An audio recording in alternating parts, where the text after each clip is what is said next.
আজ মামার বাড়িতে আমার এইবারের মতন শেষ দিন, তাই কি কি বাড়ি নিয়ে যাব নিজেই গুছিয়ে নিচ্ছি। এগুলো কচু ফুল, আমাদের বাজারে বিক্রি হয়, লোকজন টাকা দিয়ে কিনে খায়, তাই আমি দেখতে পেয়ে আগে নিয়ে নিলাম। মা এগুলোকে মশলা দিয়ে ভাজা করে, দারুণ হয় খেতে, একদিন রেসিপিটা শেয়ার করব। আর এই যে এইগুলো মেজো মামির আর ছোট মামির কিচেন গার্ডেনের লঙ্কা, এগুলো হাটে বিক্রির নয়, কিন্তু এতে কোনো সার ব্যবহার হয়নি।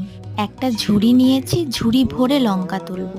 আর এই ঝুড়ি ভরে সবজি তুলতে কার না ভালো লাগে বলো। এক ঝুড়ি লঙ্কা পেয়েছি, কুল লঙ্কাও আছে। আর এটা এটা খারকোল পাতা, আমি একটা পেয়েছি, দিদাকে বললাম বাটা করে খাবো। দিদা আবার কোথা থেকে কি বিশাল বিশাল খারকোল পাতা এনে দিল দেখো। এই যে আমার দিদা, আসল বটবৃক্ষ। আর এই বটবৃক্ষর শাখার প্রশাখা হলাম আমি।